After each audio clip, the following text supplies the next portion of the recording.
మార్చి 8 అంతర్జాతీయ మహిళా దినోత్సవం ప్రపంచవ్యాప్తంగా జరుపుకుంటున్నాం. దానికి ఒక గొప్ప చరిత్ర ఉన్నది. ఇప్పుడే వీడియో కూడా చూసాం. 10 నిమిషాల వీడియోలో అంతర్జాతీయ మహిళా దినోత్సవానికి ఉన్న గొప్పతనాన్ని పూర్తిగా చూడలేం కానీ ఒక రేఖామాత్రం కానీ. కార్ల్ మార్క్స్ చెప్తాడు, there was no social revolution without feminine ferment అని చెప్పేసి, స్త్రీల యొక్క పాత్ర లేకుండా యథాతథంగా దాని యొక్క సారాంశాన్ని మనం తెలుగులో చెప్పడం కూడా సరిపడా పదాలు వెతుక్కోవాల్సి వస్తుంది. ఎన్ని ఉద్యమాలు చేసినా కానీ స్త్రీల యొక్క పాత్ర లేకుండా ఏ ఒక్క ఉద్యమం జయప్రదం కాదు అని చెప్పేసి ఇది ఆయన స్టేట్మెంట్ యొక్క సారాంశం. ఇప్పుడు మనం చూసిన వీడియోలో కూడా చూసాం. చరిత్రని మలుపు తిప్పిన ఘనత రష్యన్ విప్లవానికి ఉన్నది. 1917 అక్టోబర్ 25 లేదా నవంబర్ 7వ తేదీన అక్టోబర్ విప్లవం అని అంటాం. దానికి ఉన్న ప్రాధాన్యత. దానికన్నా ముందు ఫిబ్రవరి విప్లవం వచ్చింది. ఫిబ్రవరి లాస్ట్ వర్కింగ్ డే లేదా రష్యన్ క్యాలెండర్ కొత్త క్యాలెండర్ ప్రకారం మార్చి 8. ఆ మార్చి 8న లక్షల సంఖ్యలో మహిళలు ఏదైతే రోడ్ల మీదకి వచ్చారో, పోరాటం చేశారో, అది ఒక రకంగా జార్జ్ చక్రవర్తి పాలన తుదముట్టించడానికి దోహదపడింది. కొన్ని వందల సంవత్సరాల చక్రవర్తుల పాలనని తుదముట్టించింది మార్చి 8 అంతర్జాతీయ మహిళా దినోత్సవం. ఇంత గొప్ప చరిత్ర ఉంది మార్చి 8కి. మహిళల ఉద్యమాలకు అంత గొప్ప చరిత్ర ఉంది. అంటే చరిత్రనే మలుపు తిప్పిన చరిత్ర మహిళల యొక్క ఉద్యమాలకు ఉన్నది. మన రాష్ట్రంలో కూడా చూసాం. తర వ్యతిరేక ఉద్యమం ప్రభుత్వాన్ని మార్చింది. ప్రజల యొక్క డిమాండ్లని, మహిళల యొక్క డిమాండ్లని రాజకీయ ఎజెండాలోకి తీసుకురాగలిగింది. అంత చరిత్ర ఉన్నది. ఇంకొంచెం వెనకపోతే మన దేశంలో మనం క్విట్ ఇండియా ఉద్యమం గురించి లేదా సహాయ నిరాకరణ ఉద్యమం గురించి, ఉప్పు సత్యాగ్రహం గురించి చెప్పుకుంటుంటాం. వీటన్నిటిలోనూ కూడా ఒక మాటలో చెప్పాలని చరిత్రని మలుపు తిప్పిన ఘటనలే మహిళల పాత్ర వల్ల సాగాయి. కాకపోతే ఏంటంటే అవి ఇప్పటికీ చాలా మందికి మహిళల యొక్క చరిత్ర ఇంకా తెలుసుకోలేని పరిస్థితిలో ఉన్నారు. ఒక మాటలో చెప్పాలంటే ఇగ్నోరెంట్ గా ఉన్నారు అని చెప్పడం అది పెద్ద పదమేం కాదని అనుకుంటున్నాను.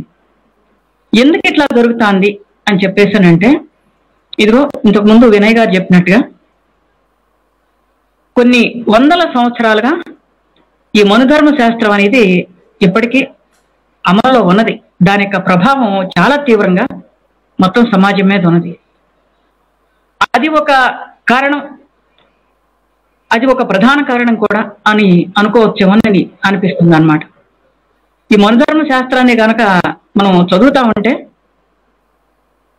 అసలు ఈ మొత్తం పుస్తకంలో ఏ ఒక్క శ్లోకం లేదనంటే ఏ ఒక్క మంత్రం ప్రజలకు అనుకూలంగా ఉన్నది, ప్రజాస్వామ్యానికి అనుకూలంగా ఉన్నది, మానవ హక్కులకు అనుకూలంగా ఉన్నది అనేది చూడాలనంటే ఇక మన వాళ్ళు చెప్తుంటారు గొంగట్లో అన్నం తింటూ వెంట్రుకలు ఏర్పడటం అని. అట్లాంటి పరిస్థితి అన్నమాట. అంత అన్యాయంగా ఉంది. ఇప్పటికీ స్త్రీల మీద ఇట్లాంటి దాడులు జరుగుతున్నాయని చెప్పేసి మనం గోల చేస్తుంటాం. కానీ ఎంత దాడి జరిగినా కానీ ఏం కాదులే అని చెప్పేసి తీసవతల పారేసే దూరంలో సమాజం ఉన్నది అని అంటే దానికి గల రూట్స్ ఎక్కడున్నాయి అని చెప్పేసానంటే ఇదిగో ఈ మనుధర్మం కూడా ఒక కారణమే అని చెప్పేసి మనం చెప్పాల్సి వస్తుంది. ఇంతగా చెప్తుంటే కొంతమందికి ఇంత అన్యాయంగా మాట్లాడతారా మీరు అని అనొచ్చు. కానీ అట్లా అనేవాళ్ళు మొదలు ఈ మనుధర్మాన్ని చదవండి. చదివితే ఒక దృష్టితోటి చదవండి. స్త్రీల సమాన హక్కులు అనే దృష్టితోటి చదవండి. సమాజంలో ఈ ప్రకృతిలో ఈ భూమి మీద పుట్టి పెరిగిన ప్రతి ఒక్కరికి కూడా, ఆడైనా మగైనా ప్రతి ఒక్కరికి కూడా సమాన హక్కులు ఉన్నాయి. సమానంగా బతకాలి, సమానంగా వాళ్ళని ట్రీట్ చేయాలి. కులంతో, మతంతో, ప్రాంతంతో, భాషతోటి స్త్రీ పురుష భేదంతో నిమిత్తం లేకుండా ప్రతి ఒక్కళ్ళని కూడా గౌరవించాలి అనే కోణంలో గనక మీరు చదివే పని అయితే ఈ మనుధర్మం ఎంత అన్యాయంగా ఉందో మీకే అర్థమవుతుంది. అయితే ఇటీవల కాలంలో అనే దానికన్నా బహుశా ఒక 300-400 కాలంలో చరిత్రలో అనేక ఉద్యమాలు సాగాయి. అది జాతీయంగానూ సాగాయి, అంతర్జాతీయంగానూ సాగాయి. ఈ ఉద్యమాలన్నిటి యొక్క ప్రభావం స్త్రీల సమాన హక్కుల మీద కూడా ఉన్నది. ఎంతో అంతో స్త్రీలకి సమానత్వాన్ని గుర్తించడానికి ఈ ఉద్యమాల యొక్క ప్రభావం ఉన్నది అనేది మాత్రం మనం తెలుసుకోవాలి. ఇంకా చెప్పాలంటే మన భారత రాజ్యాంగం కొన్ని లిమిటేషన్స్ ఉండొచ్చు రాజ్యాంగంలో. కానీ ఇవాళ పరిస్థితుల్లో ఆ రాజ్యాంగం యొక్క గొప్పతనాన్ని మనం అర్థం చేసుకోవాలి. ఆ రాజ్యాంగంలో ఏదైతే ప్రజాతంత్ర హక్కులు ఉన్నాయో, ప్రజాతంత్ర విలువలు ఉన్నాయో వాటిని కాపాడుకోవటానికి మనలో ప్రతి ఒక్కళ్ళం కూడా పూనుకోవాల్సిన అవసరం ఉన్నది. వాటిల్లో ఒక్కటి మాత్రమే చెప్తాను. అది ఏమిటనంటే సమానత్వం. మనం అందరం చెప్పుకుంటాం భారత రాజ్యాంగం ప్రాథమిక హక్కుల్లో ఆర్టికల్ 14 ఉన్నది. ఆర్టికల్ 14లో చాలా క్లియర్గా చెప్తారు. ఏమనంటే ఈ దేశంలో పుట్టిన ప్రతి పౌరురాలు కుల మత జాతి లింగభేదం లేకుండా భాష ప్రాంత భేదాలు లేకుండా ప్రతి ఒక్కరూ కూడా రాజ్యాంగం ముందు ఈ దేశం ముందు అందరూ సమానులే, అందరికీ సమాన హక్కులు ఉన్నాయి అని చెప్పేసి చాలా క్లియర్గా చెప్పారు. మరొకసారి మనం రాజ్యాంగాన్ని చదివేటప్పుడు లేదనంటే చిన్నప్పుడు పాఠాలు చదివినప్పుడు బట్టి పట్టడం ఒక్కటే కాదు, దాని యొక్క సారాంశాన్ని మనం అర్థం చేసుకోవాల్సిన అవసరం ఉన్నది. మరొకసారి చెప్తున్నా, కులంతో కానీ మతంతో కానీ ప్రాంతంతో కానీ భాషతోటి కానీ జాతి భేదాలు కానీ స్త్రీ పురుష లింగ భేదాలు కానీ లేకుండా భారత రాజ్యాంగం ముందు ప్రతి ఒక్క పౌరుడు లేదా పౌరురాలు సమానులే అని చెప్పేసి చెప్తుంది. అయితే ఇప్పటికీ కూడా ఈ సమానత్వాన్ని గుర్తించటానికి నిరాకరించే ధోరణులు కూడా చాలా బలంగా ఉన్నాయి. ఈ నిరాకరించే ధోరణిని గుడ్డితనం అనుకోవాలా, లేదనంటే ఒక అథారిటేరియన్ ధోరణి, ఒక ఆధిపత్య భావం అని చెప్పేసి అనుకోవాలా, మేము ఎక్కువ పలానా వాళ్ళు తక్కువ అనే ధోరణులు ఇంకా ఎందుకు ఉంటున్నాయి అనేది మాత్రం మనం సీరియస్గా ఆలోచించాల్సిన విషయమేనమాట. మనలో కాస్త చదువుకున్న ప్రతి ఒక్కరికి కూడా తెలుసు ఫ్రెంచ్ విప్లవం 1700-1800 సంవత్సరాల మధ్యకాలంలో వచ్చిన ఫ్రెంచ్ విప్లవంలో లక్షలాది స్త్రీ పురుషులు పాల్గొన్నారు. స్త్రీలకి సమాన హక్కులు కావాలి అని చెప్పేసానంటే గిలిటిన్ అంటాం, అంటే మెడ మిగతా శరీరం నుంచి తలకాయని వేరు చేసి అలాగా తల నరికి చంపేశారు. అయినా సమాన హక్కులు కావాలనే తృష్ణని చంపలేకపోయారు. అది ఉద్యమాలకున్న పవర్, ఉద్యమాలకున్న శక్తి. అటువంటి వాటికి కూడా బెదరకుండా పేదరిక నిర్మూలన కోసం, కాస్త రొట్టె కోసం, పసిబిడ్డల పాల కోసం, సమాన హక్కుల కోసం, రాచరికానికి వ్యతిరేకంగా లక్షల సంఖ్యలో జనం రోడ్ల మీదకి వచ్చి పోరాడారు. రాజుని ఉరికమ్మ ఎక్కించారు. అది ప్రజా ఉద్యమాలకు ఉన్న చరిత్ర. ఆ తదనంతర కాలంలో అనేక దేశాల్లో అనేక ఉద్యమాలు సాగినాయి, సమాన హక్కుల కోసం అనేక పోరాటాలు సాగినాయి. వాటన్నిటిలోనూ కూడా అత్యున్నతంగా చెప్పుకోవాల్సిన ఒక ఉద్యమం రష్యన్ రెవల్యూషన్. ఆ రష్యన్ రెవల్యూషన్ లో మహిళల పాత్ర గురించి మనం మాట్లాడుకున్నాం. అట్లాగే అంతర్జాతీయ మహిళా దినోత్సవం ఇప్పుడే చెప్పుకున్నాం. దాదాపు 200 సంవత్సరాల పైగానే చరిత్ర కార్మికోద్యమాలకు ఉంది. ఈ కార్మికోద్యమాల్లో కార్మికుల్లో మహిళలు కూడా భాగమే. మనకి ఇంకా విచారకరం ఏంటనంటే కార్మికులు అనగానే సుత్తి పట్టుకుని మ్యానుఫ్యాక్చరింగ్ సెక్టర్లో ఉన్న మగ కార్మికులే మనకు కళ్ళపడతారు. కానీ స్పిన్నింగ్ మిల్లుల్లోనూ లేదా టెక్స్టైల్ మిల్లుల్లోనూ లేదా ఇతరత్ర అనేక ఫ్యాక్టరీల్లో పనిచేస్తున్న స్త్రీలు కార్మికులుగా గుర్తించడానికి మనం కూడా ఇంకా నిరాకరిస్తూనే ఉన్నాం. ఏ ప్రభావం అని అంటే స్త్రీని ఒక వ్యక్తిగా నిరాకరించే ధోరణి దీనికి కారణం అని అనుకోవాలి. ఎందుకని నిరాకరిస్తున్నారంటే మరి మనుధర్మ ప్రభావం అని చెప్పేసి మనం చెప్పుకోవాలి. అట్లాగే రైతులు అని అనగానే పంచి కట్టుకుని పొలం దున్నే మగవాళ్ళు మాత్రం రైతులుగా కనపడతారు. కానీ వ్యవసాయంలో 100% నుంచి 80% పనులన్నీ కూడా ఆడవాళ్ళు చేస్తున్నారు. మరి రైతులు గాను, వ్యవసాయ కూలీలు గాను, లేదంటే వ్యవసాయ రంగంలో స్త్రీల పాత్రని గుర్తించడానికి ఇప్పటికీ చాలా మందికి పేకట్టుకుంటుంది. ఏమిటి దీని ప్రభావం, దీనికి కారణం అని చెప్పేసానంటే మనం ఆలోచించాల్సింది. భారత రాజ్యాంగం సమాన హక్కులు ఇచ్చింది, కానీ స్త్రీలు కూడా పురుషులతో పాటు స్త్రీలు కూడా సమాన పౌరులే అని చెప్పేసి గుర్తించడానికి మాత్రం ఇప్పటికీ కూడా మెజారిటీ ప్రజలకి మనసు ఒప్పట్లేదన్నమాట. మళ్ళా మరొకసారి చరిత్రలోకి వెళ్దాం. కార్మికోద్యమాలకి, మహిళా కార్మికోద్యమాలకి కూడా 200కు పైగా సంవత్సరాల చరిత్ర ఉన్నది. అంతర్జాతీయ మహిళా దినోత్సవానికి పునాది ఎక్కడ పడింది అని చెప్పేసానంటే న్యూయార్క్ నగరంలో టెక్స్టైల్ గార్మెంట్ వర్కర్లుగా ఉన్న మహిళా కార్మికులు పెద్ద ఎత్తున ఉద్యమాలు చేసిన ఫలితంగా అక్కడ కార్మికోద్యమం మహిళా కార్మికుల యొక్క కోరికలకి గౌరవించి సరైన వేతనాలు కావాలి, సమాన హక్కులు కావాలి అన్న నినాదాన్ని ఇచ్చిందన్నమాట. ఇది ఎప్పుడో 1908లో జరిగింది. ఇంకా చెప్పాలంటే అంతకన్నా ముందే ఒక 50 ఏళ్ల కిందట 1857 ఆ ప్రాంతాల్లో అదే న్యూయార్క్ నగరంలో మహిళా కార్మికులే పోరాటాలు చేశారు. కొంతమంది చనిపోయారు కూడా. ఇంత గొప్ప చరిత్ర ఉంది అంటే నెత్తి మీద ముసుగేసుకుని, అది ఏ మతంలో అన్నా కానివ్వండి, నెత్తి మీద ముసుగులు వేసుకుని లేదంటే బురకాలు వేసుకుని తలకాయించుకుని నడిచిపోయే ఆడవాళ్ళు మాత్రమే కాదు, చరిత్రనే మలుపు తిప్పిన పోరాటాల చరిత్ర మహిళలకు ఉన్నది అని చెప్పేసేది మనం గుర్తించాల్సిన అవసరం ఉన్నది. అది అంతర్జాతీయ మహిళా దినోత్సవానికి ఉన్నది. అందుకని ఇప్పటికైనా దాన్ని జీర్ణం చేసుకోవడానికి ప్రయత్నం చేద్దాం. ఎందుకు ఇంత గట్టిగా చెప్పాల్సి వస్తుందనంటే రష్యన్ విప్లవానికి నాంది పలికింది అంతర్జాతీయ మహిళా దినోత్సవం మార్చి 8, అదే ఫిబ్రవరి విప్లవం అని చెప్పేసి చెప్తే ఇది నిజమా అని చెప్పేసి ప్రశ్నించారు. ఇక రుజువుల సాక్ష్యాలతో కూడా చెప్పాల్సి వస్తుంది అన్నమాట. అంటే మేము హక్కులు ఇస్తాం, మీరు పుచ్చుకోండి అనే ధోరణి ఇప్పటికీ మనలో పేరుకుపోయింది. మీకు కూడా హక్కులు ఇస్తున్నాం అని అంటే, హక్కులు ఇస్తున్నాం అని అనటంలోనే మేము ఇచ్చేవాళ్ళం, మీరు పుచ్చుకునేవాళ్ళు అన్న ధోరణి. స్త్రీలు పురుషులు సమానులే, హక్కులు ఒకళ్ళు ఇచ్చేది కాదు, నాకు నేను సాధించుకునేది, నాకు నేను గుంజుకునేది అనే ధోరణిలో ఎవరైనా ఆడవాళ్ళు ముందుకు వచ్చారనంటే అమ్మ ఏందమ్మా మరి ఇంత సమానత్వం అయితే ఎట్లా అనే ధోరణి కూడా మనకు వినపడతా ఉంటాయి. అంటే సమానత్వానికి కొసలు ఉంటాయా?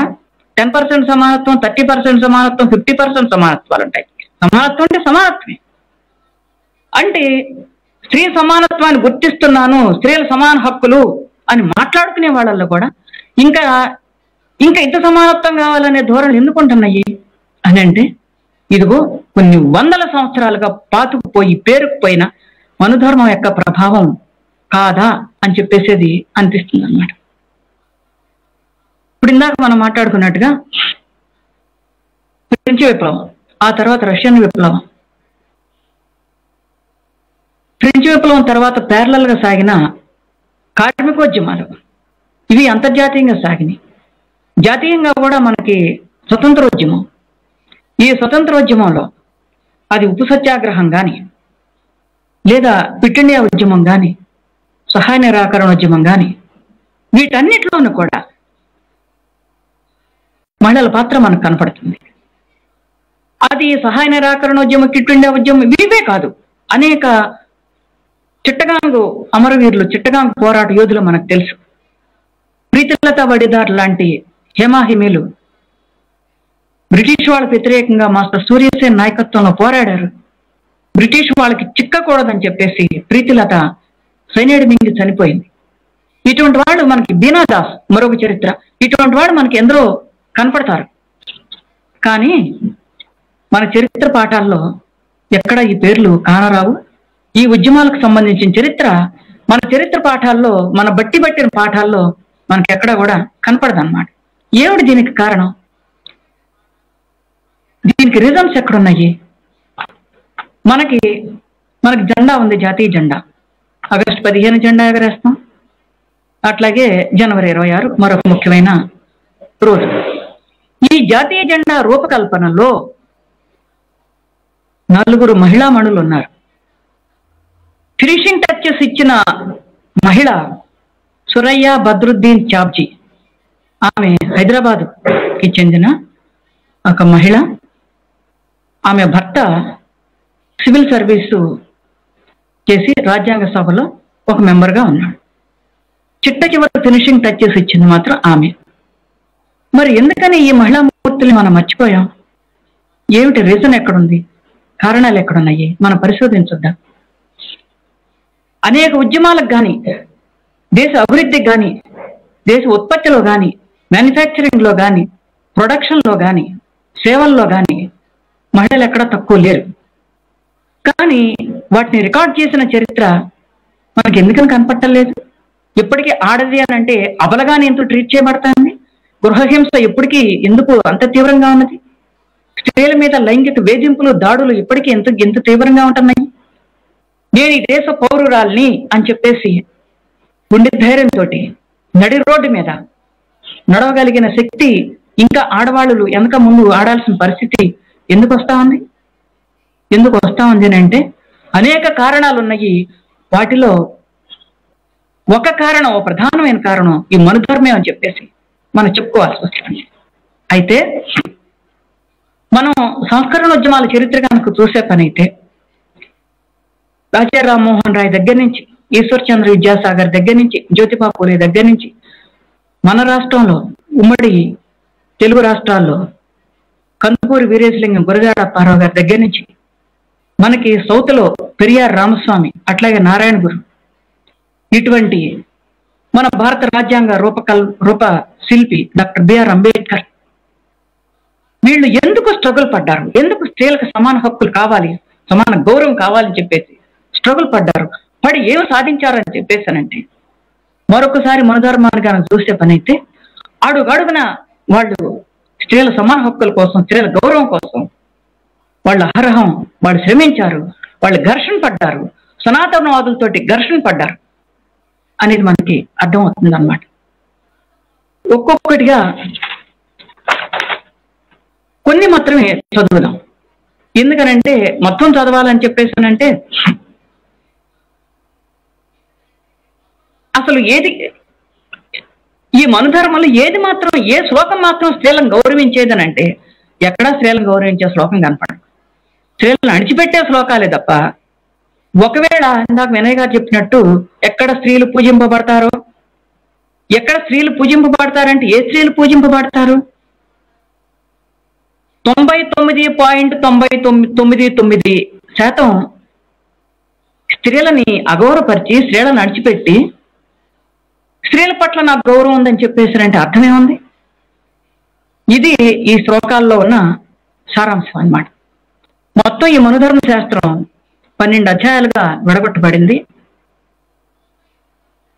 కొన్ని వందల, దాదాపు 2000 ఏమో శ్లోకాలు ఉన్నాయి. మొట్టమొదటి అధ్యాయంలోనే ఒక్క బ్రాహ్మణులు తప్ప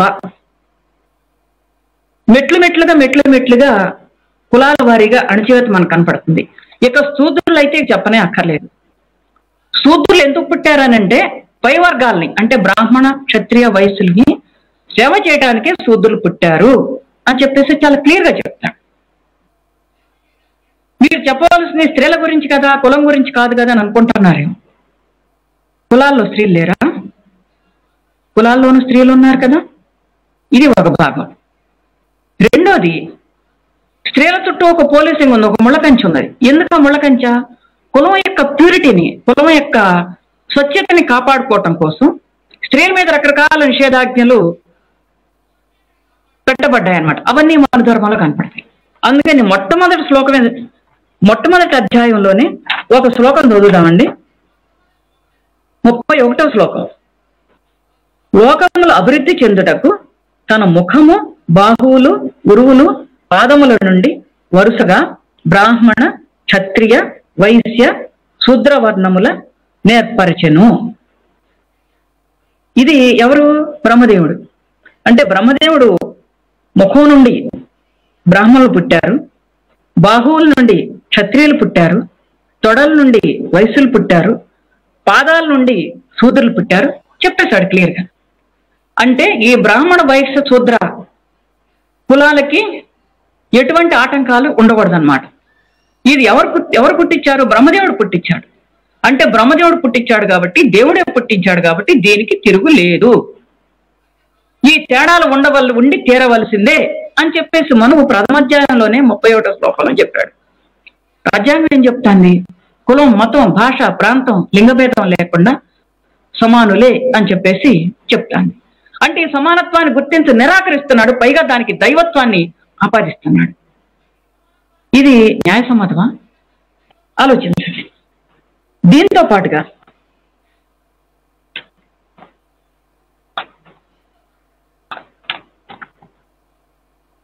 బ్రాహ్మలు, క్షత్రియులు, వైశ్యులు ఏం చేయాలో చెప్పి శూద్రుడు వీరందరూ అసూయ లేక సేవిస్తూ ఉండాలి అని బ్రహ్మదేవుడు నిర్దేశించినాడు. ప్రథమాధ్యాయంలోనే 88, 89, 90, 91 ఈ శ్లోకాలు చెప్తే మనకి అర్థమవుతుంది. అంటే అసూయ లేకుండా పాదాల్లో నుంచి బ్రహ్మదేవుడు వాళ్ళని శూద్రులు పుట్టించాడు కాబట్టి అసూయ లేకుండా పై వర్గాల్ని వీళ్ళు సేవ చేయడమే అని చెప్తున్నాడు. అసూయ లేకుండా అంటే తెలంగాణ సాయుధ పోరాటానికి, రైతాంగ పోరాటానికి ముందు నీ బాంచన్ కాలు మొక్తాని ఇట్లా ఇదే నీ బాంచన్ కాలు మొక్తే అంటే ఎప్పటికీ వీళ్ళంతా నీ బాంచన్ కాలు మొక్తా అంటూ బతకాలన్నమాట. వీళ్ళకి చదువులు అక్కర్లేదు, సంజలు అక్కర్లేదు, ఏమీ అక్కర్లేదు, సేవలు చేసుకుంటూ బతకటేనమాట. ఇది న్యాయమా? ఇప్పటికీ ఇది న్యాయం అని చెప్పడం న్యాయమా? సీరియస్గా ఆలోచించాల్సిన విషయం. ఇది ఒకటి. ఇటువంటి ఇంకా చాలా ఉన్నాయండి, ఇవన్నీ నేను చదవబోట్లేదు. 3వ అధ్యాయంలో చెప్తాడు కదా, వివాహం ఆడబోయే స్త్రీ లక్షణాలు. బ్రాహ్మణాది 4 వర్ణాల వారు తమ ప్రథమ వివాహాన్ని తమ వర్ణానికే చెందిన కన్యనే వివాహం చేసుకోవాలి. కామంచే ఆ తరువాత వివాహం చేసుకుంటే ఈ క్రింది అనులోమ విధానాన్ని అనుసరించి వివాహం చేసుకోవాలి. అంటే మరొకసారి చదువుతానండి. బ్రాహ్మణాది 4 వర్ణాల వారు తమ ప్రథమ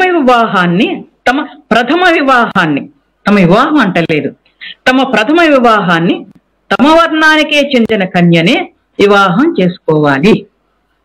కామంచే ఆ తరువాత వివాహం చేసుకుంటే ఈ క్రింది అనులోమ విధానాన్ని అనుసరించి వివాహం చేసుకోవాలి. అంటే ఎందుకు ప్రథమ వివాహాన్ని తన వర్ణంలోనే చేసుకోవాలంటున్నాడు? కులం కలుషితం కాకూడదు. బ్రాహ్మణ పురుషుడు బ్రాహ్మణ స్త్రీని చేసుకుంటే మాత్రమే బ్రాహ్మణ స్త్రీలు, బ్రాహ్మణ పురుషులు పడతారు. అంతే కదా? అంటే కులం చెక్కు చెదరకుండా ఉంటుంది, కులం కలుషితం కాకుండా ఉంటుంది. క్షత్రియ పురుషుడు క్షత్రియ స్త్రీని మాత్రం వివాహం చేసుకుంటే అప్పుడు క్షత్రియ కొడుకు, క్షత్రియ కూతురు పుట్టడానికి పుడతారు. కాబట్టి కులం చెక్కు చెదరకుండా ఉంటుంది. అదే వయసులో అదే రకంగా శూద్రులు. అయితే ఇక్కడ ఒక మినహాయింపులు ఇచ్చాడు చూసారా? ఏమని?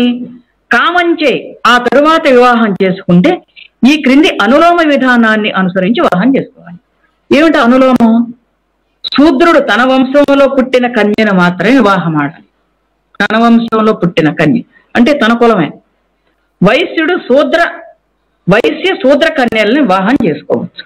శూద్రుడి కన్నా ఒక మెట్టు పైన వైశ్యుడు ఉన్నాడు కదా, కాబట్టి వైశ్యుడు వైశ్య శూద్ర కన్యలను వివాహం చేసుకోవచ్చు. క్షత్రియుడు శూద్ర వైశ్యుల కన్నా క్షత్రియుడు ఇంకొక మెట్టు పైన ఉన్నాడు కదా, క్షత్రియుడు క్షత్రియ వైశ్య శూద్ర కన్యలను వివాహం చేసుకోవచ్చు. బ్రాహ్మణుడు నలుగురిని పెళ్లి చేసుకోవచ్చు. అంటే ఈయనకి కులం గోత్రం పట్టింపు లేదు.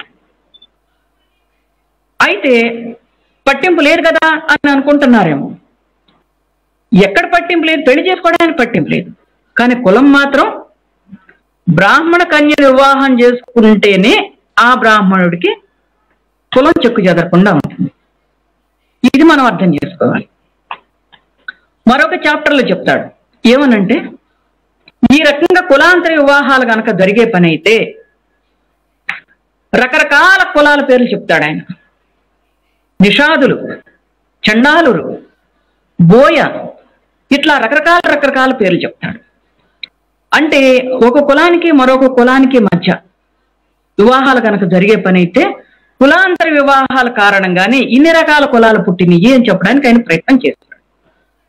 కానీ బ్రాహ్మణ కులం, క్షత్రియ కులం, వైశ్య కులం మాత్రం చెక్కు చెదరటానికి వీల్లేదు.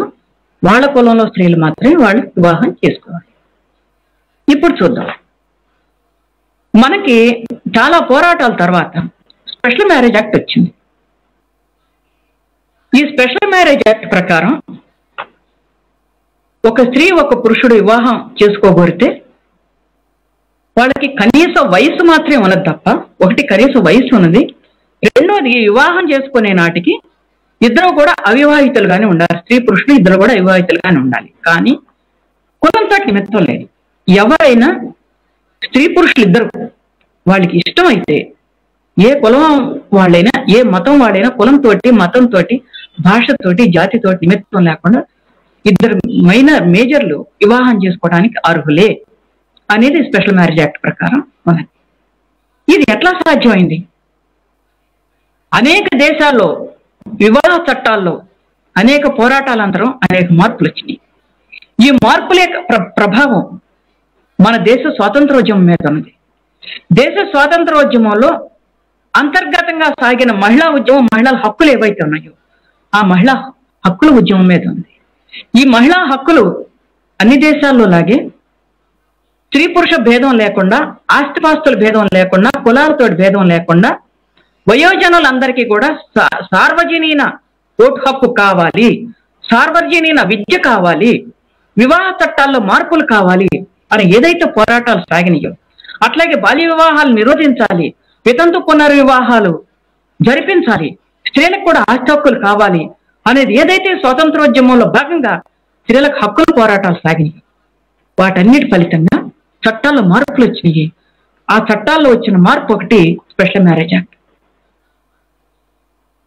మరి స్పెషల్ మ్యారేజ్ యాక్ట్ ఇదిగో ఈ మనుధర్మం, ఈ స్పెషల్ మ్యారేజ్ యాక్ట్ కి ఉన్న వైరుధ్యాన్ని మనం ఇక్కడ గమనించాల్సిన అవసరం ఉంది. స్పెషల్ మ్యారేజ్ యాక్ట్ స్త్రీ పురుషులిద్దరికీ కూడా సమాన హక్కునిచ్చింది. కులంతో, మతంతో నిమిత్తం లేకుండా స్త్రీ పురుషులిద్దరికీ కూడా హక్కునిచ్చింది. కానీ ఈ మనుధర్మం మాత్రం బ్రహ్మ తలకాయలో నుంచి, లేదనంటే ఊరువుల్లో నుంచి, భుజాల్లో నుంచి, పాదాల్లో నుంచి కులాలు పుట్టుకొచ్చి అని చెప్పేసి ఏదైతే ఉన్నదో దాన్ని ఇంకా దాన్ని ఎంఫసైజ్ చేస్తా ఉంది. దీన్ని మనం అర్థం చేసుకోవాలి.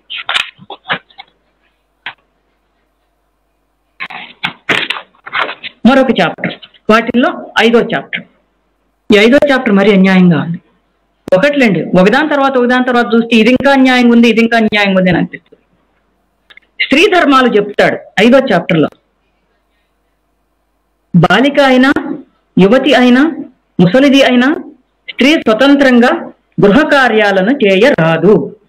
బాల్యంలో తండ్రి చెప్పు చేతల్లోను, యవ్వనంలో భర్త అధీనంలోను, భర్త మరణానంతరం పుత్రుని అధీనంలోనూ ఉండాలి. స్త్రీ స్వేచ్ఛగా ఉండరాదని మనకు శాసనం. స్త్రీ తన తండ్రిని, భర్తను, కొడుకులను ఎన్నడూ విడిచి ఉండరాదు. అట్లు వీరికి దూరంగా ఉండాలని కాంక్షిస్తే మాతాపితరుల వంశాలు రెండిటికి చెడ్డ పేరు తెస్తుందంట. మరి ఆడవాళ్ళు ఉద్యోగాలు చేయాలనుకోవటం దేనికి?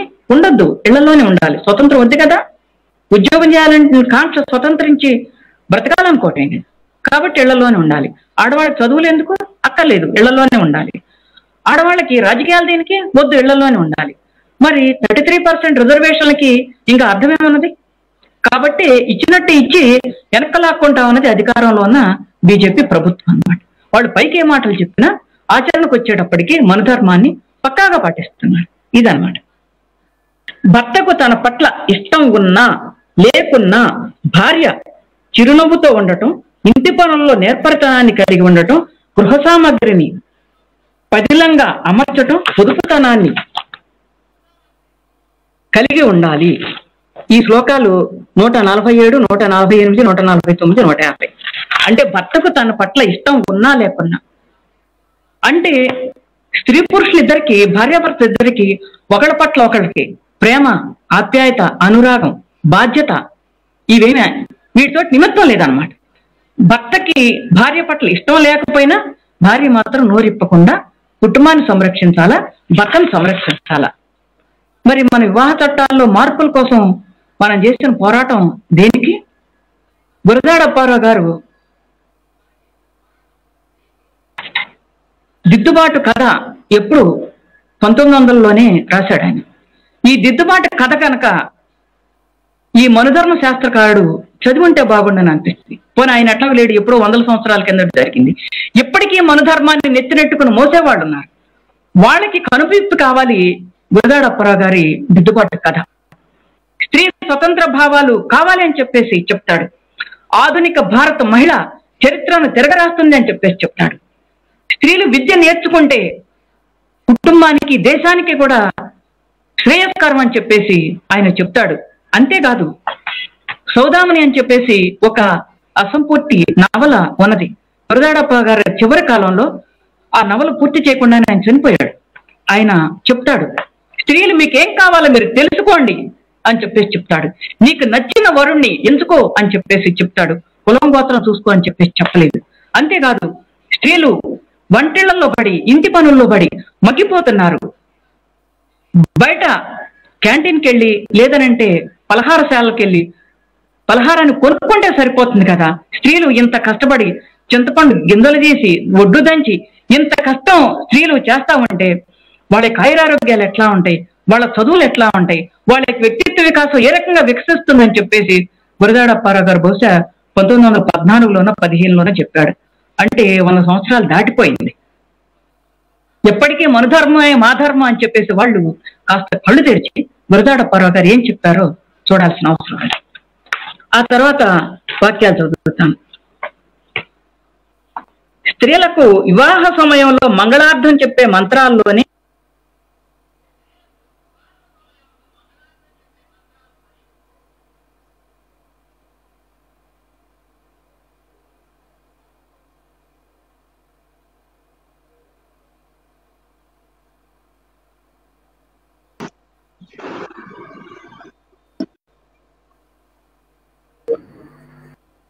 ఏదో వస్తున్నారు. టైం చెప్పండి వినయ్ గారు. కానీ ఇంకో 10 నిమిషాలు తీసుకోండి. ఓకే. పరపురుషునితో కూడా రాదు. భర్త మరణించిన భార్య ఇంకొకరిని వివాహం ఆడరాదు. పరపురుషునితో కూడా రాదు. శ్రాద్ధ తర్పణాదులందు అనాసక్తితో ఉండి భర్తకు అధోగతి కలిగించరాదు. అంటే భర్త మరణించిన తర్వాత కూడా, ఎందుకులేండి నెక్స్ట్ వాక్యం చదివేస్తాను, సరిపోతుంది. భర్త సదాచార శూన్యుడైనా, ఇంకో స్త్రీ పట్ల అనురాగం ప్రదర్శించేవాడైనా, విద్యాది సుగుణాలు లేకపోయినా భార్య భర్తను నిరాదరణ చేయరాదు. భర్తను దేవునిలా పూజించటం పతివ్రత ధర్మం. పురుషుడు ఒక భార్యతో కాకుండా వేరే ఇంకొక భార్యతో యజ్ఞాది క్రియలు నెరవేర్చుకోగలడు. కానీ స్త్రీకి భర్తను విడిస్తే మరొకరితో యజ్ఞం లేదు. భర్త అనుమతి లేనిదే ఏ వ్రతము లేదు, ఉపవాసం లేదు. భర్తకు చేసే శుశ్రూష చేతనే భార్యకు స్వర్గలోక అర్హత కలుగుతుంది. భర్త బతికున్నా, మృతి చెందినా అతని భావాల నెరిగి ఉన్న భార్య అతని ఇష్ట ప్రకారం నడుచుకోవటం ఉత్తమం. అందుకు విరుద్ధంగా ఎటువంటి పని తలపెట్టరాదు. మృతి చెందిన భర్తకు ఇష్టం లేని పని చేస్తే ఆమె పరపురుషునితో రమించినంత ఒట్టు. ఎంత దుర్మార్గంగా చెప్తున్నాడో చూడండి. భర్త మరణించాక పతివ్రత అయిన స్త్రీ కందమూల ఫలాలు భక్షిస్తూ దేహాన్ని కృశింప చేసుకోవడం ద్వారా ఆ భర్త సన్నిధిని నిరంతరం కాంక్షిస్తున్నట్టు, లేకున్నచో పరపురుషుని స్మరించినట్లే. ఎంత అన్యాయం అండి. మహానుభావులు కందుకూరి వీరేశలింగం, గురజాడ అప్పారావు, జ్యోతిబా పూలే, ఈశ్వర్చంద్ర విద్యాసాగర్, రాజా రామ్మోహన్ రాయ్, మనం తెల్లవారి లేస్తూనే వాళ్ళకు ముందు నమస్కారం పెట్టి మనం ఇతర క్రియలు ఆచరించాలేమో అని అనిపిస్తుంది. ఎంత పోరాటం చేశారు వాళ్ళు, సనాతనులు ఎంతగా వాళ్ళని అడ్డుకున్నారు మనం అర్థం చేసుకోవాల్సిన అవసరం ఉంది. భర్త చనిపోయిన తర్వాత కూడా చనిపోయిన భర్త కోసం ప్రార్థనలు చేయాలంట. వితంతు పునర్వివాహాల కోసం ఎంతగా స్ట్రగుల్ పడ్డారో మనకు అర్థం కావటంలా ఇక్కడ. స్త్రీ విద్య కోసం ఎంతగా స్ట్రగుల్ పడ్డారో మనకు అర్థం కావటంలా ఇక్కడ. భారత రాజ్యాంగ నిర్మాతలు స్త్రీ సమాన హక్కుల కోసం ఎంత స్ట్రగుల్ పడ్డారో మనకు అర్థం కావటంలా ఇక్కడ. ఇదన్నమాట విషయం. కనుక పతివ్రతలు అయిన స్త్రీలకు ద్వితీయ వివాహం తగదు అని చెప్పేసి చెప్తున్నాడు. ఇటువంటి ప్రభావాలు ఉండబట్టే వితంతు పునర్వివాహ చట్టం ఎప్పుడో వచ్చింది, విడో రీమ్యారేజ్ యాక్ట్ ఎప్పుడో వచ్చింది, అట్లాగే బాల్య వివాహ నిరోధ చట్టం ఎప్పుడో వచ్చింది. కానీ ఇప్పటికీ వితంతు పునర్వివాహం అని చెప్పేశానంటే, లేదనంటే భర్త వదిలేసిపోయిన ఆడపిల్లకి ఒకసారి పెళ్ళైన తర్వాత మళ్ళా పెళ్లి చేయాలని చెప్పేశానంటే, ఇప్పటికీ ఒంటరి మహిళల సంఖ్య పెరుగుతా ఉన్నది అని చెప్పేశానంటే ఈ మనధర్మం కారణం కాదా? మీరు ఆలోచించండి ఒకసారి.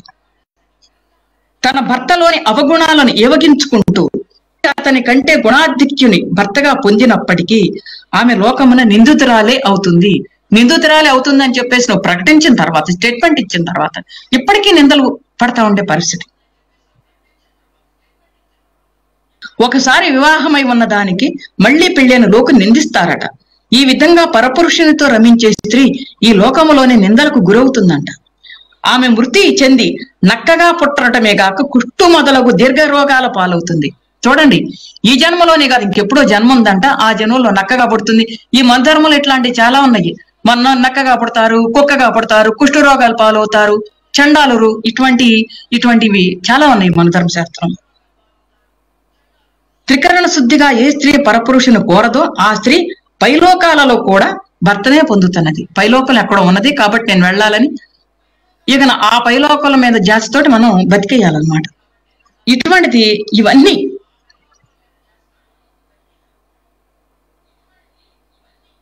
అట్టి అంత్యక్రియలో సమయాభావం చేత నేను క్లుప్తంగా ముగిస్తాను. అట్టి అంత్యక్రియలలో 3 అగ్నులను ఇచ్చి ఆమె వల్ల తనకు పుత్రులు ఉన్నా లేకున్నా మరో స్త్రీని వివాహం చేసుకొని ఆయా అగ్నులను తిరిగి ఏర్పరచుకోవాలి. విప్రుడు పంచయజ్ఞాలను విడువక తన ఆయుష్లోని ద్వితీయార్థ భాగం గృహస్థాశ్రమాన్ని గడపాలి. భృగువుచే చెప్పబడిన మానవ సంహిత. అంటే మగవాడికి మాత్రం మళ్ళా వివాహం చేసుకునే హక్కు ఉన్నది. పైనే చెప్పుకున్నాం కదా, తన కులంలోనే స్త్రీని మాత్రమే కాదు ఇతర కులాల్లో స్త్రీలు కూడా వివాహం చేసుకోవచ్చు. అయితే ఇతర కులాల స్త్రీలతోటి చేసుకున్న పిల్లలకు మాత్రం తన కులం అంటదనమాట. ఇక్కడ భార్య చచ్చిపోతే మళ్ళా హ్యాపీగా పెళ్లి చేసుకోవచ్చు అని చెప్పేసి చెప్తున్నాడు. చెప్పడమే కాదు, విప్రుడు పంచయజ్ఞాలను విడువక అంటే ఇక్కడ కొంతమంది అనుకుంటారు కదా ఇది కులం గురించి మాత్రమే చెప్పింది, కులపరమైన అణచివేతని ప్రోత్సహిస్తా ఉంది అనేది. కులపరమైన అణచివేతనే కాదు, స్త్రీల పరమైన అణచివేతన కూడా. అంటే బ్రాహ్మణుల దగ్గర నుంచి కింద వరకు ప్రతి ఒక్క కులంతో మతంతో నిమిత్తం లేకుండా అన్ని వర్ణాల్లో ఉన్న స్త్రీలను కూడా అణచివేతని ప్రోత్సహించడం ఒక్కటే కాదు, దానికి దైవత్వాన్ని ఆపాదిస్తామంది. దీని కనుక ధిక్కరించారో వేరే జన్మలు ఉన్నాయి, దాంట్లో నక్కగానో కుక్కగానో పుడతారని చెప్పేసి భయపెడతా ఉన్నారన్నమాట. ఇది ఏదో ఒక కులాన్ని మాత్రమే ఎవరినో ఇబ్బంది పెట్టడానికో అవమానించడానికో చెప్పేది కాదు. ఇవన్నీ మన ధర్మంలో రాస్తున్నాయి అని చెప్పేసి చెప్పాల్సి వస్తుంది. విజ్ఞతతోటి ఆలోచించండి అని చెప్పేసి ప్రతి ఒక్కరికి, విజ్ఞులైన ప్రతి ఒక్కరికి కూడా విజ్ఞప్తి చేయవలసిన అవసరం ఉన్నదన్నమాట. మరొకటండి, ఇప్పటికీ కూడా స్త్రీలకు కూడా హక్కులు ఉన్నాయి, స్త్రీలకు కూడా హక్కు ఉన్నాయని ఒక పక్క చెప్తూనే రెండో పక్కన ఇచ్చినట్టే గుంజుకునే ధోరణిలోనూ చూసారా? ఆ ధోరణిలో ఒక ధోరణి ఇక్కడ చెప్తాను. అది ఏమిటనంటే శ్లోకాలు 149, 150 ఈ 7వ అధ్యాయం.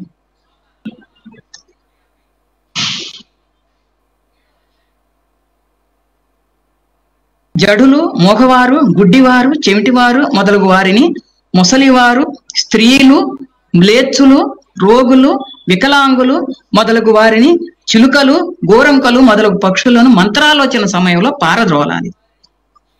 అంటే పక్షులతోటి పక్షి జాతిని కట్టాడు అనమాట. ఎవరిని?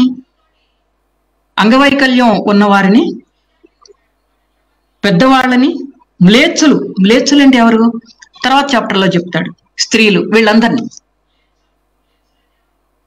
ఎవరైనా ముఖ్యమైన విషయాలు మాట్లాడుకునేటప్పుడు మిగతా వాళ్ళతో పాటు స్త్రీలు కూడా ఉండొద్దు అంటే స్త్రీలకి ఇంగిత జ్ఞానం లేదని చెప్పకనే చెప్తున్నాడు కదా. ఇటువంటి ధోరణులు కాదా స్త్రీలు పబ్లిక్ లైఫ్ లోకి రావటాన్ని?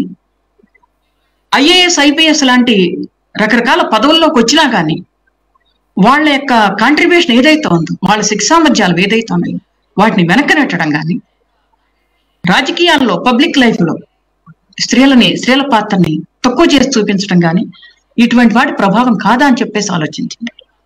వీరంతా పూర్వజన్మ కర్మాన హీన జన్మలెత్తి అధార్మికులై అవమానాలు పడుతున్నందున హీన జన్మలెత్తారంట. అంటే ఎన్ని జన్మలు ఉన్నాయో మరి. రహస్య ఆలోచనలు వెల్లడిస్తారంట.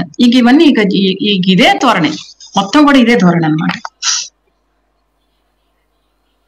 మరొక శ్లోకం చదివి నేను ముగిస్తాను. అనేక చోట్ల మనం చూస్తున్నాం, కులాంతర వివాహాలు కనుక జరిగే పని అయితే కన్న బిడ్డని తల్లిదండ్రులు లుప్పంటించి బూడిదగానే మార్చేసిన ఘటనలు కూడా మనం చూస్తున్నాం. కొన్ని సందర్భాల్లో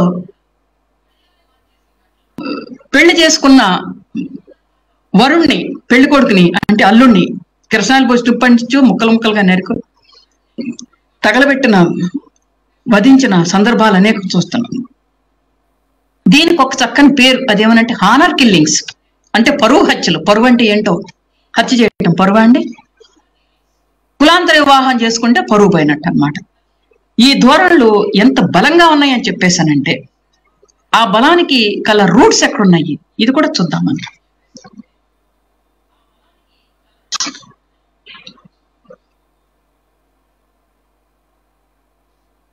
సంభోగాపేక్ష చేత తనకంటే కొన్ని పదాలు ఉచ్చరించడం కూడా ఇబ్బందిగా ఉంటుందండి. తనకంటే అధిక జాతిన పుట్టిన పురుషుని చేత తన కోరిక తీర్చుకున్న స్త్రీకి దండన లేదు. అంటే ఇక్కడ కూడా కులం ఉంది స్త్రీ పురుష సంబంధాల్లో.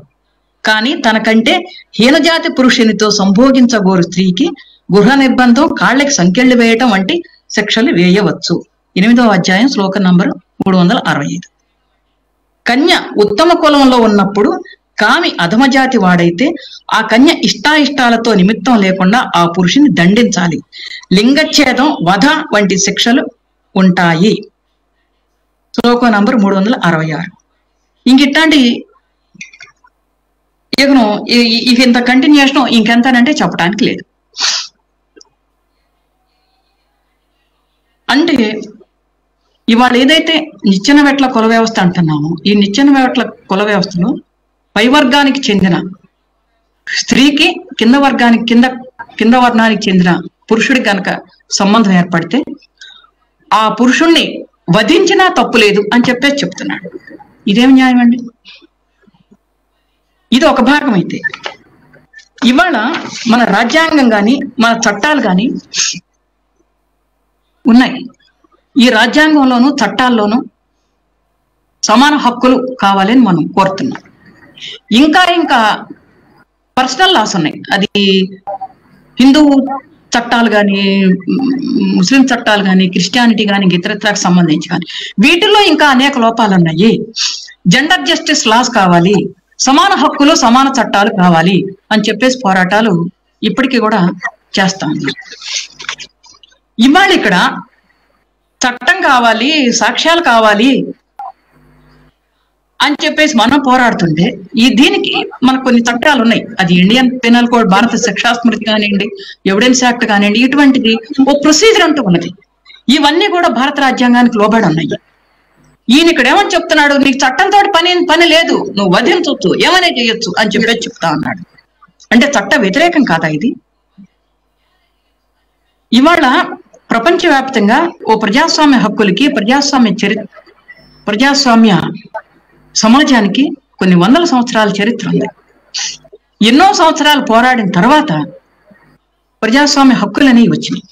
మన వాళ్ళలో కూడా అంటుంటారు, రాజు తలుచుకుంటే దెబ్బలకు కొరవ అని. అంటే రాజుగారు చెప్పిందే వేదం. పాత సినిమాలు చూస్తే మనకు అర్థం అవుతుంది. వాడి గురేయండి, కొరత వేయండి అని అంటే ఇంతే సంగతులు. రాజుగారు చెప్పిందే వేదం. దానికి భిన్నంగా ప్రజాస్వామ్య సంస్కృతి కావాలని, ప్రజాస్వామ్య హక్కులు కావాలని చెప్పేసి ఈ పోరాటంలో ఎన్ని వందల వేల తలలు తెగిపడ్డాయి. ఇన్ని వందల సంవత్సరాల పోరాటాల తర్వాత సాధించుకున్న హక్కులు ఈ మనుధర్మానికి లోబడి ఉండాలా? ఆలోచించండి ఒకసారి.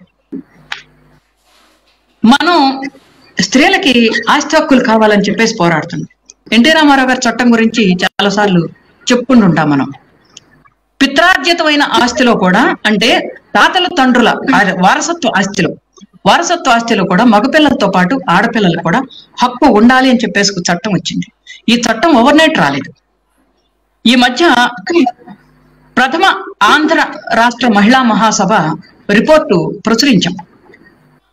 1947 ఫిబ్రవరి 15-16 తేదీల్లో గుంటూరు జిల్లా చిలువూరులో మహాసభ జరిగింది, ప్రథమ ఆంధ్ర రాష్ట్ర మహాసభ. ఆ మహాసభ రిపోర్టు ఎంత గొప్పగా ఉన్నదని చెప్పేసానంటే 1-2 మాటలే చెప్తాను. భార్యకి తెలియకుండా భర్త ఆస్తి అమ్మటానికి వీల్లేదు, చాలా క్లియర్ గా చెప్పాడు. స్త్రీలకి చట్టం ముందు స్త్రీ పురుషులు సమానులే. భర్తకి, కొడుకులకి, అన్నదమ్ములకి ఎంత హక్కు ఉన్నదో కూతుళ్ళకి, భార్యకి, అక్క చెల్లెళ్ళకి ఆస్తిలో అంతే సమాన హక్కు ఉన్నది అని చెప్పేసి ప్రకటించారు. ఇది ఎప్పుడు 1947 ఫిబ్రవరి, అంటే దేశానికి స్వతంత్రం రాకముందు. ఈయనేం చెప్తున్నాడు? మనువు మొదలగు మహర్షుల వచనం ప్రకారం పుత్రిక అంటే కూతురే కదా, భార్య, సేవకుడు అని ఈ ముగ్గురు ధనానికి ప్రత్యక్షంగా యోగ్యత లేని వారు. ఒకవేళ వీరిచే ధనం సంపాదించబడినప్పటికీ అది వారు ఎవరి సంరక్షణలో ఉంటే వారి పరమవుతుంది. అంటే కూతురు సంపాదించింది తండ్రి పరమవుతుంది, భార్య సంపాదించింది భర్త పరమవుతుంది, కొడుకు సంపాదించింది ఏమంటాం ముసలి తల్లి సంపాదించింది కొడుకు పరమవుతుంది. అదే కదా వీళ్ళు చెప్పేది. ఎవరి సంరక్షణలో ఉంటే వాళ్ళ పరమవుతుంది. అంటే స్త్రీకి ఆస్తి హక్కు అంటూ ఉండకూడదు అన్నమాట. అదే నడుస్తుంది ఎప్పటికీ. పెళ్ళయ్యే వరకు కూతురు సంపాదించిన దాని మీద కూతురికి హక్కు లేదు, తల్లిదండ్రి వాళ్ళు ఇష్టపడి ఇచ్చింది అయితే తప్ప. ఇప్పటికీ మీరు శ్రామిక మహిళల్ని కదిలించి చూడండి.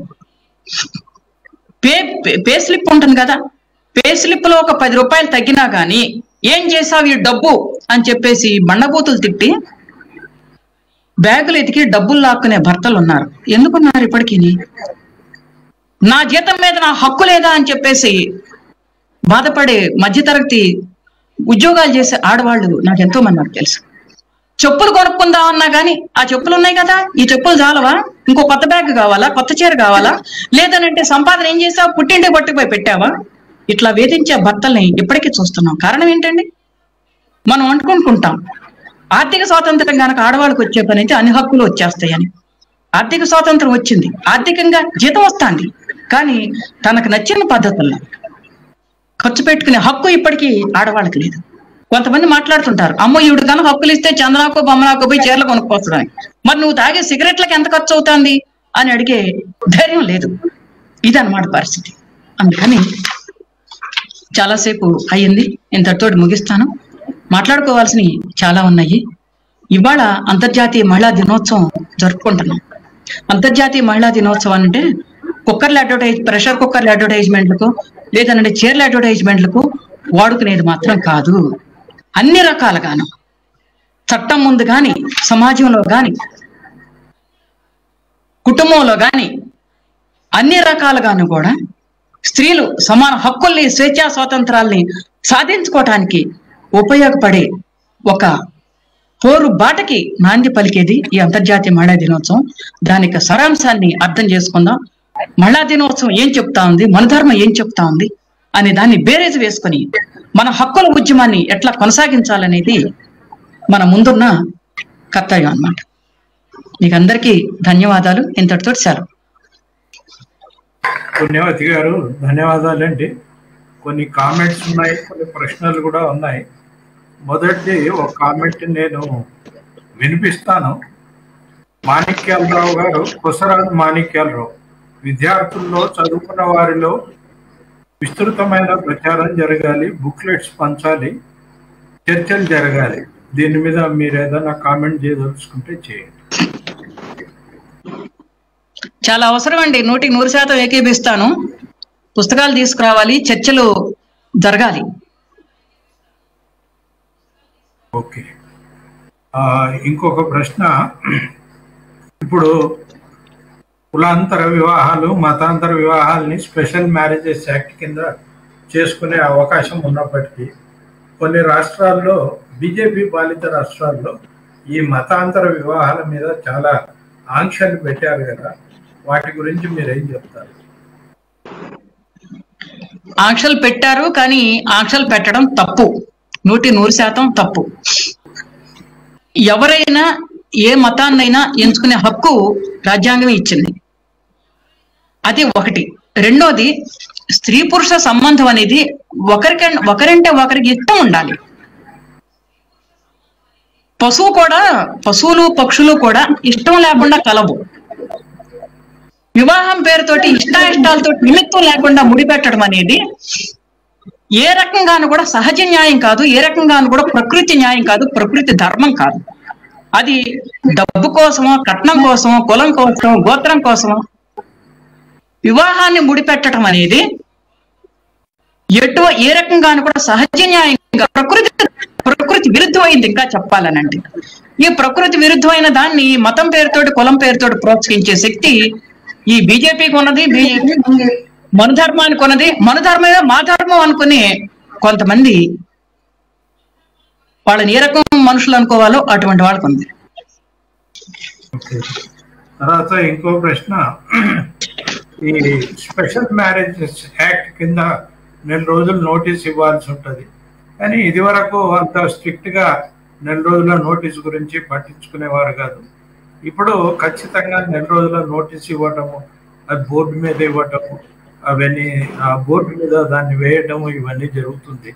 ఇది కులాంతర వివాహాలని ప్రోత్సహించడానిక, లేకపోతే వాళ్ళని వెనక్కి లాగడానిక? ఈ స్పెషల్ మ్యారేజ్ యాక్ట్ లో ఇటువంటి ప్రొవిజన్ ఉండటం వల్ల లాభమా నష్టమా, ఏం జరుగుతుంది అనేది ప్రశ్న. ఈ ప్రొవిజన్ ఉండటం సరైనది కాదు.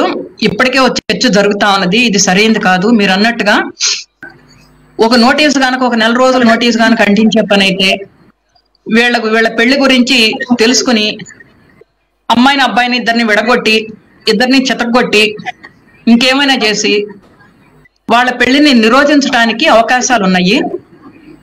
కాబట్టి ఇద్దరు మేజర్లు అయిన స్త్రీ పురుషులు వివాహం చేసుకోవాలనుకున్నప్పుడు 4 రోజుల నోటీసులు అవసరం లేదు, మార్పులు చేర్పులు అవసరం అనే ఒక చర్చ మాత్రం, ఓ పాజిటివ్ చర్చ మాత్రం నడుస్తా ఉంది.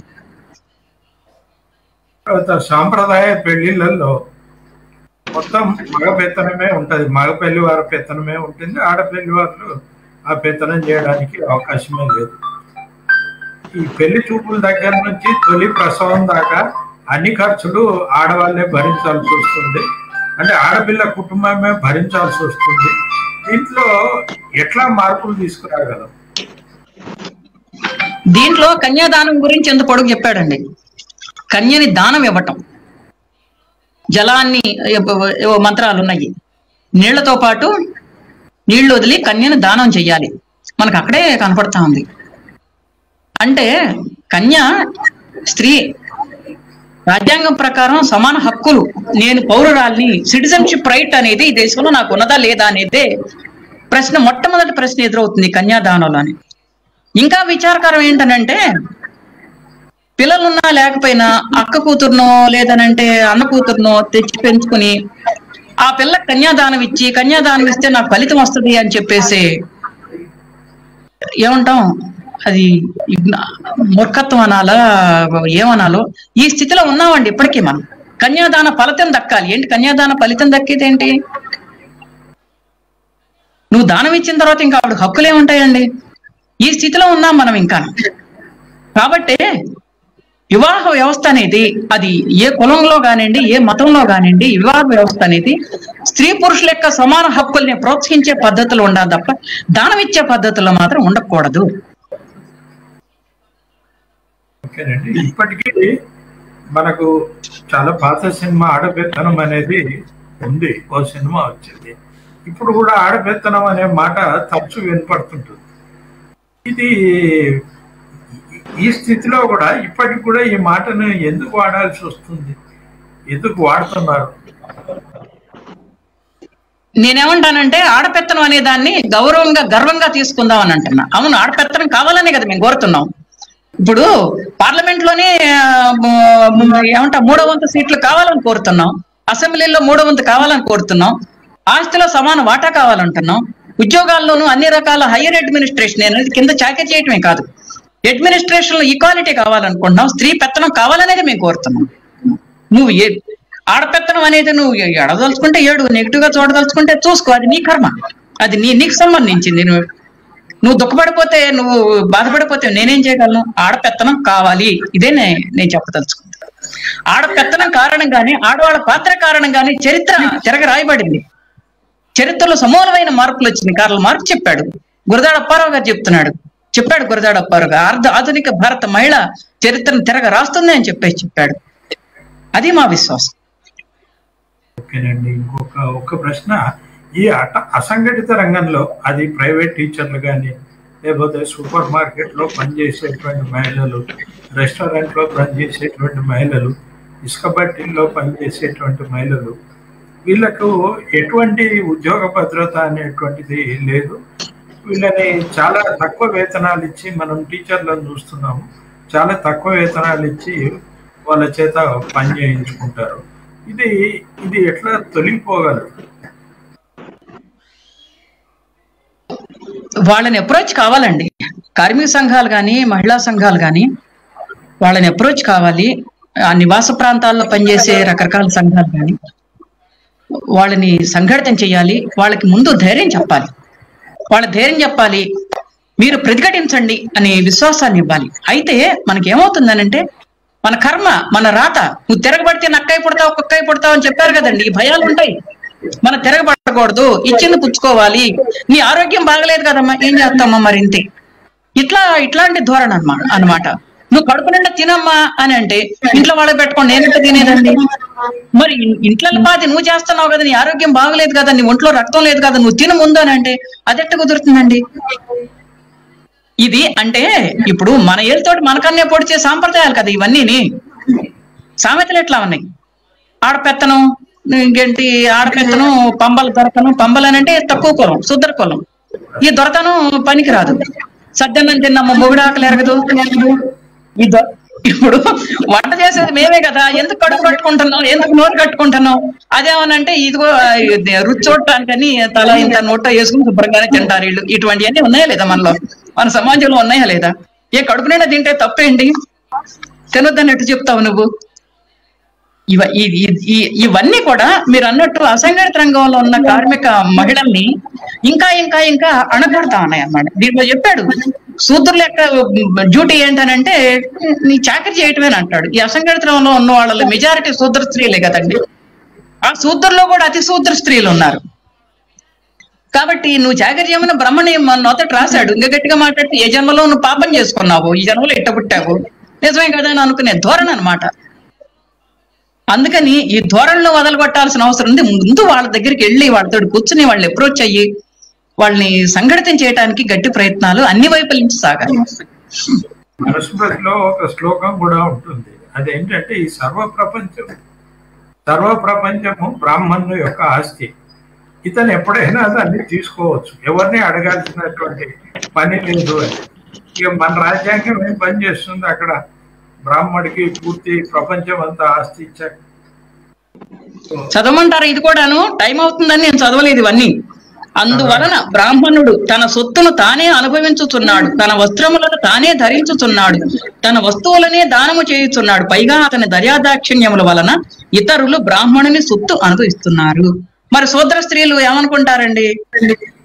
చాకరీ చేయడానికే బ్రహ్మదేవుడు నన్ను పుట్టించాడు అనుకుంటారు కదా. అది కులపరమైన విభజనతో పాటు తక్కువ కులంలో ఉన్న అన్ని వర్గాల కులాల్లోనూ అణిచివేత ఉన్నది. ఇంకా కింద కులాలకు వచ్చేటప్పటికి కులము స్త్రీ అణిచివేత రెండు కలగాపులగం అయిపోయి ఇక బతుకు ఇట్టయింది. థ్యాంక్స్ అండి. అంతర్జాతీయ మహిళా దినోత్సవం సందర్భంగా ఒక రోజు ముందే ఈ కార్యక్రమాన్ని ఏర్పాటు చేశాము. ఎందుకంటే రేపు చాలా సభలు ఉంటాయి కనుక ఒక రోజు ముందు అయితే చాలా మంది వినడానికి అవకాశం ఉంటుంది అనే ఉద్దేశంతో ఏర్పాటు చేశాము. మీరు వచ్చి ఇందులో పాల్గొని ప్రసంగించినందుకు, ప్రశ్నలకు సమాధానాన్ని చెప్పినందుకు మీకు ధన్యవాదాలు తెలియజేస్తూ ఈ కార్యక్రమాన్ని ఇంతటితో ముగిస్తున్నాం. చూసిన వారికి కూడా ధన్యవాదాలు. Thank you. థ్యాంక్స్ అండి పుణ్యవతి గారు. మీకు ధన్యవాదాలండి. అంబేద్కర్ మనుధర్మాన్ని దగ్ధం చేశాడని చదివాను తప్ప ఇది చదివితే ఎందుకనేది అర్థమవుతుంది. నమస్కారం అండి.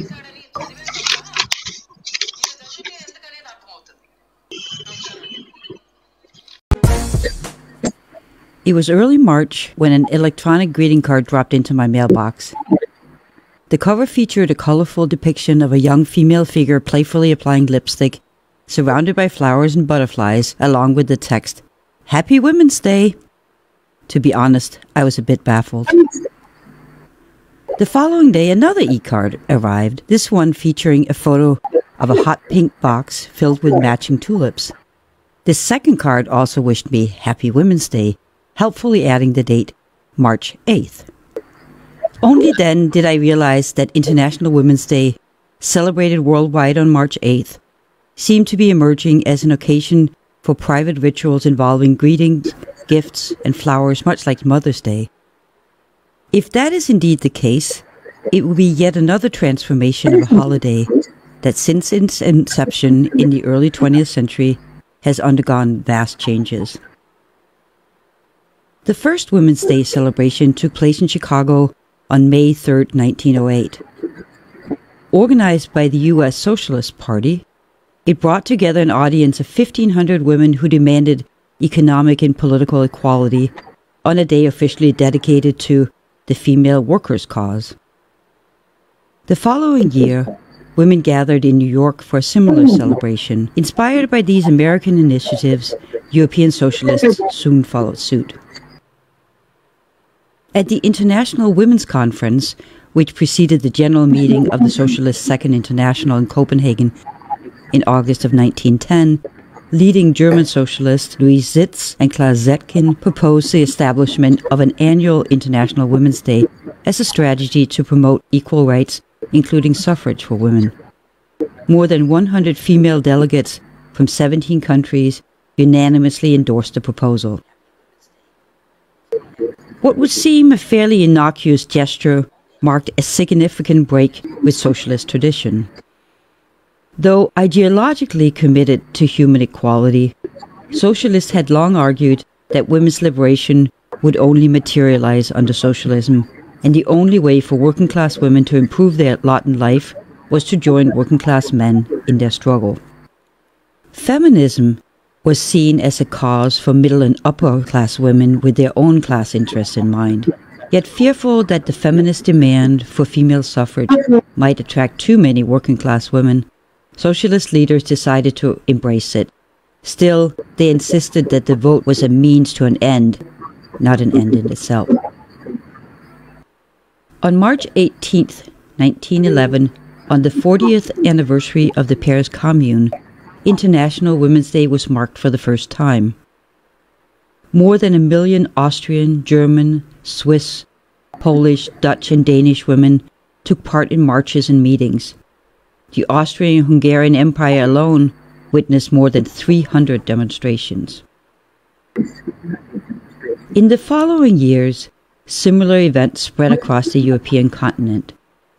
Generally spearheaded by socialist women, demonstrations called for women's rights and female suffrage, and many feminists readily joined their socialist sisters.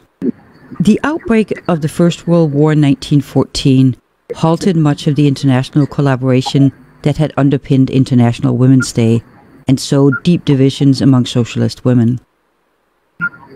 Some supported nationalist sentiments, while others protested the war and called for working-class unity across national divides.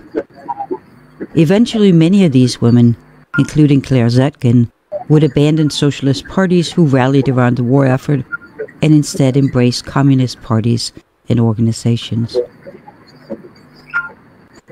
Yet if International Women's Day generally floundered during the war years, it was an International Women's Day celebration that ultimately triggered the Russian Revolution.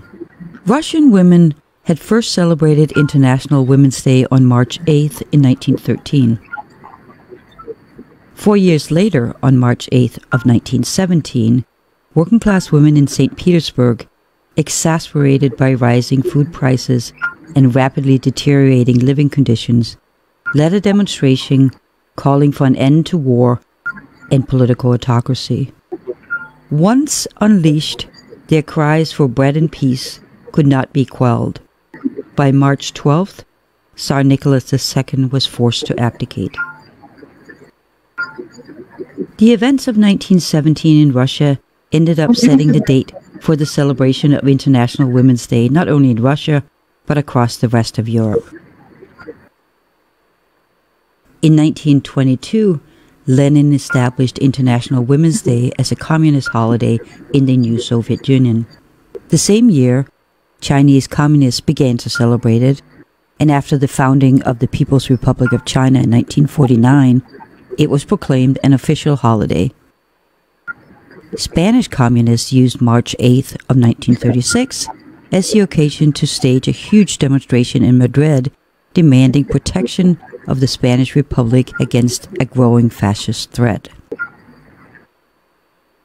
International Women's Day would remain a communist holiday until the end of the 20th century, marked by carefully orchestrated state-sponsored celebration of women's contributions to the state.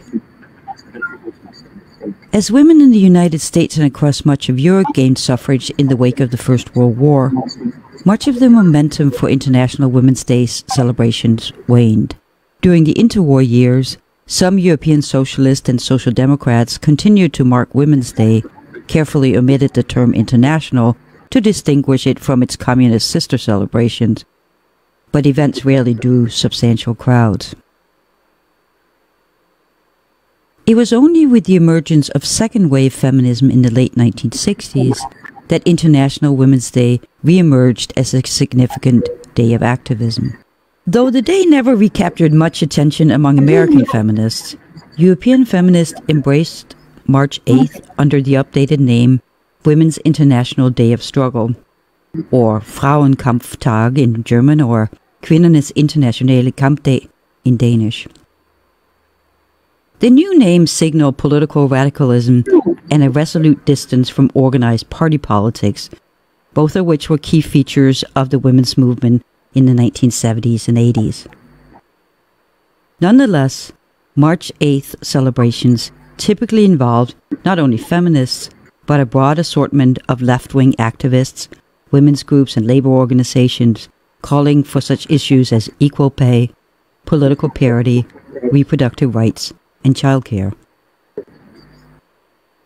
During the International Women's Year in 1975, the United Nations first celebrated International Women's Day. 2 years later, in 1977, the United Nations General Assembly adopted a resolution proclaiming a United Nations Day for Women's Rights and International Peace. Eager to disentangle this new holiday from the socialist origins of International Women's Day, the Assembly noted that it was to be observed, quote, on any day of the year by member states in accordance with their historical and national traditions, unquote. Moreover, in contrast to contemporary feminist practices of casting it as a day of protest, the United Nations billed it as, quote, a time to reflect on progress made and celebrate acts of courage and determination of ordinary women, unquote. In the decades since the 1977 resolution, the United Nations has in fact marked International Women's Day on March 8th, with events and activities centered around a particular theme such as Empower Rural Women, End Hunger and Poverty, which was the theme in 2012, or Empowering Women, Empowering Humanity, Picture It, the theme of 2015. In spite of such institutionalization of International Women's Day, and in following with its long history of competing traditions, March 8th is now marked in a variety of ways around the world. In many former communist regions, it's a public holiday. In Western Europe, it remains an occasion for feminist demonstrations, and in many developing countries, women's rights activists take to the street to voice their call for gender equality. In Italy, men allegedly give yellow mimosas to women to celebrate the day. And in the United States, some people apparently send cards and flowers to honor the women in their lives.